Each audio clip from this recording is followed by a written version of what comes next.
Hello everyone, this is Sunny kitchen. అందరూ ఎలా ఉన్నారండి? ఈరోజు మీకు చాలా ఈజీగా చేసుకునే పుదీనా రైస్ చూపిస్తానండి. చాలా టేస్టీగా ఉంటుందండి. ఇది ఒకసారి చూడండి ఎడ్ చేయాలో. నేను ఒక 3 పిడికిళ్ళు పుదీనా తీసుకుంటే ఒక పిడికుడు వచ్చి కొత్తిమీర తీసుకున్నానండి. ఇవన్నీ మిక్సీ పట్టుకుంటాను. మిక్సీలో అండి నేను ఈ కొత్తిమీర, పుదీనా, టమోటాలు కూడా వేసేస్తానండి. దీంట్లో వేసి పేస్ట్ చేసేస్తాను. చాలా బాగుంటుందండి. ఇట్లా ఒకసారి ట్రై చేయండి మీరు. ఇది ఒక పచ్చిమిరపకాయలు, ఒక 2-3 పచ్చిమిరపకాయలు వేసుకుంటా ఉన్నానండి. మళ్ళీ మనం కావాలంటే కారం అడ్జస్ట్ చేసుకోవచ్చు. చేశారు కదా. దీంట్లోనే కొంచెం సాల్ట్ కూడా వేసేయండి. ఎందుకంటే వేయడం వల్ల మనకి పుదీనా కలర్ అనేది బ్లాక్ అవ్వకుండా ఉంటుంది. కొంచెం నెయ్యి వేసుకొని కొంచెం ఆయిల్ కూడా వేస్తా ఉన్నాను. ఒక్కరో ఆయిల్ అండి.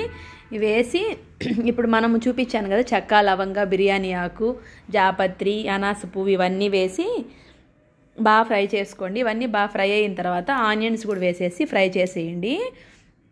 ఆనియన్స్ కూడా బాగా ఎర్రగా అయ్యేంత వరకు ఫ్రై చేయండి. అప్పుడే బాగుంటుందండి. బాగా కొంచెము కలర్, గోల్డ్ కలర్ వచ్చేంత వరకు ఫ్రై చేసి ఈ స్టేజ్లోనే అల్లం వెల్లుల్లి పేస్ట్ కూడా కొంచెం వేసుకోండి. దాన్ని కూడా వేసేసి బాగా ఫ్రై చేయండి. మీకు గోల్డ్ కలర్ వచ్చిన తర్వాత మీరు నేను పేస్ట్ చేసి పెట్టుకున్నా కదా పుదీనా, దాన్ని వేసుకుంటే బాగుంటుందండి. ఇట్లా బాగా వేయించుకోండి. కొంచెం వేగిన తర్వాత ఇప్పుడు పుదీనా పేస్ట్ వేసేస్తా ఉన్నానండి. పుదీనా పేస్ట్ కూడా వేసేసి బాగా మగ్గబెట్టండి. కొంచెం పచ్చివాసన పోవాలండి. పుదీనా, టమోటా అన్నీ వేసాం కదా దీంట్లో.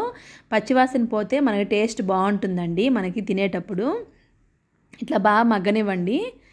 దీంట్లోనే కొంచెం సాల్ట్ అప్పుడే మనం పుదీనాలో వేసుకున్నాం కాబట్టి కొంచెం చూసుకొని వేసుకోండి. చూసారు కదా ఎంత బాగా మగ్గిపోయిందో. ఇట్లా బాగా మగ్గిన తర్వాత ఇప్పుడు నేను పౌడర్లు వేసుకుంటున్నానండి. దీంట్లో ఏమేమి పౌడర్లు వేస్తున్నానంటే కొంచెం పసుపు పొడి వేస్తా ఉన్నాను, కొంచెం గరం మసాలా అండి. గరం మసాలా వేసి బాగా ఫ్రై చేసుకోండి. కొంచెం ధనియాల పొడి ఉన్నా వేసుకోండి, అది మీ చాయిస్ అండి. వద్దనుకుంటే స్కిప్ చేసుకోవచ్చు.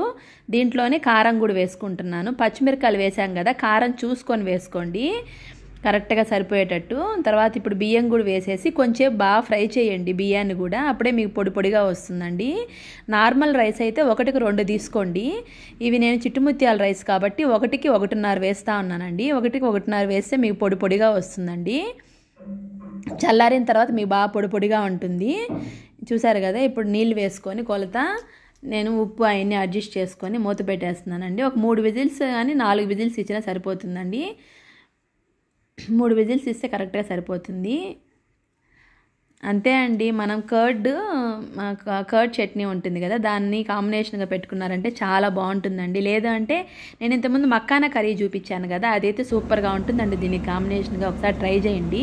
మక్కానా కర్రీ లాంగ్ వీడియోలో చేశాను, ఒకసారి ట్రై చేయండి దాన్ని. చూసారు కదా పుదీనా రైస్. ఒకసారి ఈ స్టైల్ ట్రై చేయండి. మీకు నచ్చుంటే లైక్ చేయండి. దీనికి ఇప్పుడు నేను పెసరొట్టు చేసుకుంటున్నానండి నైట్ డిన్నర్కి. దానికి ఏమేం చేయాలో చెప్తానండి. పెసరొట్టు అండి, ఒక 2 కప్పుల పెసర్లకి 1/4 కప్పు బియ్యం తీసుకున్నానండి. నైట్ బాగా 8 అవర్స్ బాగా నానాలండి పెసర్లు. నానిన తర్వాత మార్నింగ్ మిక్సీ పట్టుకుంటానండి. మిక్సీలో ఏమేమి వేస్తానంటే పెసర్లతో పాటు పచ్చిమిరపకాయ, కొంచెం అల్లము, కరివేపాకు వేసి బాగా మిక్సీ కొట్టేసి ఇప్పుడు ఆ దోశ బ్యాటర్ని ఇప్పుడు నేను ఇట్లా దోశ వేసుకుంటా ఉన్నానండి. దోశలో నేను కొంచెం నెయ్యి వేసుకుంటున్నాను. నెయ్యి వేస్తేనే చాలా టేస్టీగా ఉంటుందండి. దాంట్లోనే ఎర్రగడ్డలు, కొంచెం క్యారెట్ వేసుకోండి.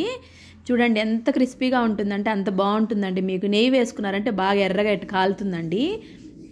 చూడండి మీకు ఇంకో దోశ చూపిస్తాను. ఇంకో దోశలో ఏంటంటే నేను పొడి వేసుకుంటున్నానండి. ఇడ్లీ పొడి అంటారు, దీన్ని గన్ పౌడర్ అంటారండి.